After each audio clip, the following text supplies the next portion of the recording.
여러분 안녕하십니까? 자, 이제 교정승진 형사소송법 동형모의고사 두 번째 시간을 또 진행하도록 하겠습니다.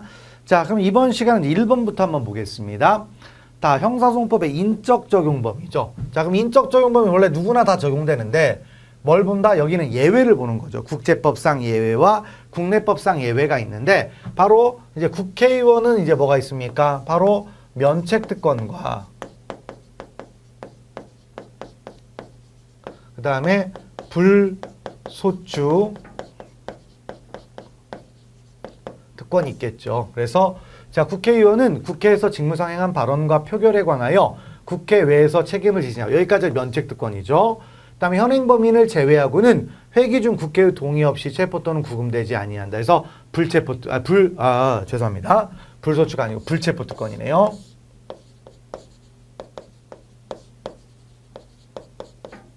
불소추는 대통령이죠. 그래서 여기까지 이제 맞는 얘기가 됩니다. 자, 그 다음에 두 번째로 가보면 이제 방금 이제 보시면 국회의원의 그 면책특권이라고 했습니다. 자, 행위는 당연히 국회외에서 책임을 지지 아니하니까 자, 어떻게 됩니까? 일단 공소를 제기할 수 없으니까 만약에 이제 이 부분에 대해서 기소를 냈다. 그러면 공소기각 판결한 건 맞는데 여기까지 있죠. 그래서 행위에 대해서 만약에 공소를 제기했다. 그럼 이렇게 하는 게 아니고요. 재판권이 아니고 어떻게 되냐면 327조 2호가 있어요. 327조 2호. 그래서 공소 제기 절차가 법률의 규정에 위반하여 무효인 경우에 해당합니다.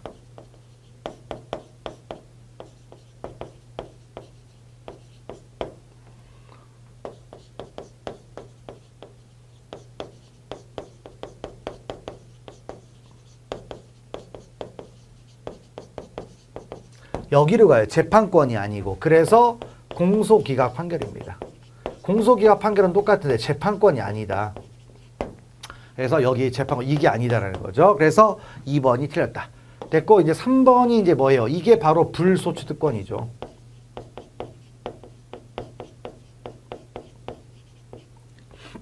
자, 그래서 대통령은 내란 또는 외환의 죄를 범한 경우를 제외하고는 재직 중 형사상의 소추를 받지 아니한다. 자, 그런 것들 보시고 다음 네 번째 가보면 바로 이제 방금 그런 대통령의 불소추 특권은 바로 이제 뭡니까? 소추를 받지 않는다라는 거죠. 소추는 이제 기소하고 공판 이런 것들을 이제 못한다라는 얘기인데 그러면 그 기간 동안 결국엔 뭐가 됩니까? 기소를 못하니까 처벌할 수가 없는 거죠. 그래서 공소시효 진행에 대한 소극적 요건을 규정한 거라는 거죠. 그러니까 당연히 뭐가 된다? 바로 요 기간. 그러니까 대통령의 재임 기간은 뭐가 된다?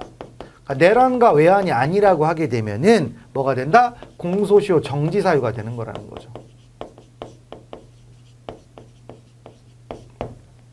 그래서 이제 우리가 역사적으로 봤는데 뭐가 되냐면 내란이나 외환의 경우에는 재임 중에도 소추가 가능하니까 자, 뭐가 될 수가 있어요? 정지가 안 되지만은 만약에 재임 기간 동안 뇌물 이런 걸 받았다면은 뭐가 됩니까? 재임 기간은 공소시효가 정지가 된다는 얘기죠. 그래서 그런 취지를 파악을 하시면 되겠고요. 넘어가시면 됩니다. 그리고 이제 충분히 여러분들이 볼 수 있을 만한 내용이니까 쭉 한번 넘어가겠습니다. 그래서 5번을 한번 가볼게요.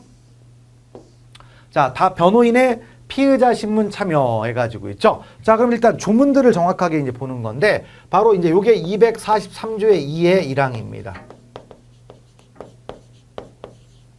이런 얘기죠. 자, 그래서 읽어보시면, 검사 또는 사법경찰관은, 자, 그 다음에 어떻게 되어 있습니까? 좀 구별해 두겠죠. 자, 피의자 또는 변호인, 법정대리인, 배우자, 직계, 친족, 형제자매 해서 형법배직, 피의자, 변호인하고 형법배직이고, 다음 뭐가 있어요? 신청을 합니다. 우리가 신청 안 하면 절대로 변호인 참여 안 시켜줍니다.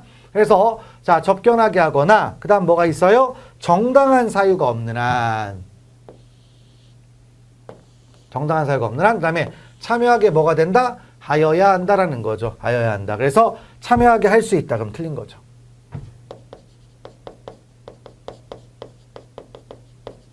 그러니까 원칙적으로 보장해 주라는 거예요. 원칙적으로. 그래서 조문의 흐름을 정확하게 이제 알아주시면 되겠고요. 그다음에 두 번째로 가보면 변호인이 피의자 신문에 자유롭게 참여할 수 있는 권리는 피의자가 가지는 변호인의 조력을 받을 권리를 실질적으로 실현하는 수단이라고 할 수 있으므로 자, 뭐가 된다? 헌법상 기본권인 변호인의 변호권으로서 보호의 대상이 된다. 즉 이것도 이제 중요한 내용이죠. 바로 뭐다? 변호인이 피해자 신문에 참여할 수 있는 권리는 뭐가 된다? 헌법상 권리가 된다라는 거예요. 헌법상 권리 대단히 중요하다. 됐고, 자 그다음에 이제 3번으로 가보시면, 자 검사 또는 사법경찰관의 부당한 신문 방법에 대한 이의 제기는 고성, 폭언 등 그 방식이 부적절하거나 또는 합리적 근거 없이 반복적으로 이루어지는 등의 특별한 사정이 없는 한 원칙적으로 변호인에게 인정된 권리 행사에 해당하며 신문을 방해하는 행위로 볼 수 없다. 그러니까 뭐예요? 방금 봤지만 헌법상 권리이기 때문에 이런 것 좀 해도 다 인정해 주겠다 이거죠. 그래서 고성 이런 거 방해가 아니다라는 겁니다. 자, 그런데 이제 수사기관은 이 부분이 거슬리겠죠. 그래서 변호인의 참여를 제한하거나 퇴거를 시켰다 이거예요. 그러면 이걸 가지고 불복을 할 수가 있어야 되겠죠. 그래서 준항고를 제기할 수가 있다 이거예요. 그래서 직접적인 불복한 건 준항고인데, 우리가 수사상 준항고가 있고, 그러니까 416조의 준항고가 있고요. 417조가 준항고가 있어요. 근데 여기는 수사상 준항고입니다. 자, 근데요, 요쪽은 날짜가 며칠이냐면 7일이 맞아요. 그런데 여기는 기간 제한이 없습니다. 그래서 우리가 수사상 준항고는 417조로 얘기하는데, 그래서 여기 있죠? 요 준항고는 7일 이런 거 없다. 그냥 기간 제한이 없다. 기간 제한이 없습니다. 그래서 그렇게 해석을 해요. 그래서 4번이 틀렸다. 이렇게 파악을 하시고,